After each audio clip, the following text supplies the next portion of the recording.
Now, there's something called midrashe halacha, which means midrash in Talmudic times does not mean, folklore and legend. Okay, that's what we call it nowadays. Midrash means from the Torah, like from the drash. The drash is essentially the chumash. So there are laws that we extract from the Torah in books called the Sifra, the Sifri, and the Mechilta. This is an authoritative commentary from a practical perspective. It tells us this law tells us to keep this like that. Right? So, I mean, that's what Torah essentially is. It's a set of commandments. So we can't disagree with that on how it's done. However, we could disagree on what they claim it means. Now, they could say it means X, thus you have to do Y. You still have to do it because the commandment is to listen to the Sanhedrin, but you can disagree with it. Like you could think their ruling is stupid. What you can't do is disobey it unless it's unethical, unless you actually feel it's going against the Torah. You have to be pretty blatant. Yeah, it's not like it wasn't a commandment. It was like a philosophy, like a Yeah, philosophy. It was an opinion. Okay, so it's called Agadah.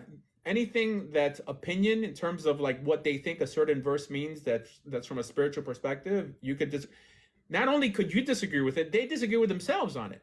Yeah, that's what I was thinking. It was So the commentators also disagree. I mean, the Ramban will disagree with Maimonides and would disagree with the Ibn Ezra, would disagree with Rashi, and would hold by different Amoraim and different Tanaim on what they want to accept. So now we're living in something called Art Scroll Judaism, which is because of this huge Baal Tshuva movement, right, of returnees to Judaism. Everyone, all they know about Judaism is mainstream, what appears on YouTube, what is published by Feldheim or Art Scroll. So they think that speaks for Judaism, right? If there's a commentary to the Torah in the stone Chumash or whatever, a stone Tanakh, people will consider that oral law, and you can disagree with the oral law. It's nonsense. That's the benefit of learning in Israel, because there's so many different communities. Like, I mean, like Friday night, you could daven by Natura Karta, and Saturday you could daven by Bells and Bubov, and it's different communities, Bukhari and Yemenite, and they may keep halacha in a similar manner, but their outlook is different. I mean, a Sephardi outlook, like for the world, is quite different than an Ashkenazi outlook, right? It seems that although Sephardim are very mystical, they're practical, more practical than Ashkenazim when it comes to halacha. It's like Ashkenazim bring in a lot of minhagim, and they view the world sort of differently than Sephardim.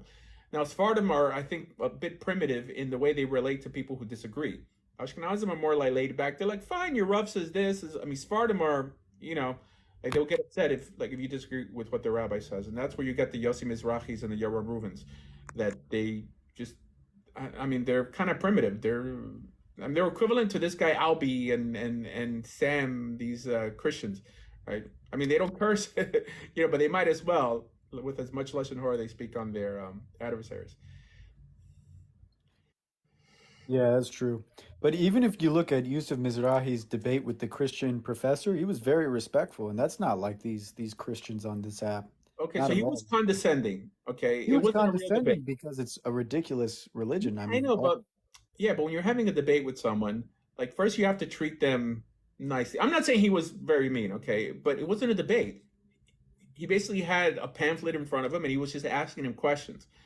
But it's not. I mean, and why are you going to get some guy who has no title? The guy wasn't even like a pastor. He was just like a religious guy. If you really look, there's this guy.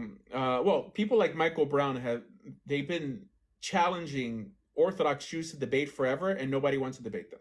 Okay, now Israel Blumenthal, he didn't debate with Brown. Brown ran he didn't away. debate with Brown. He did a text back and forth.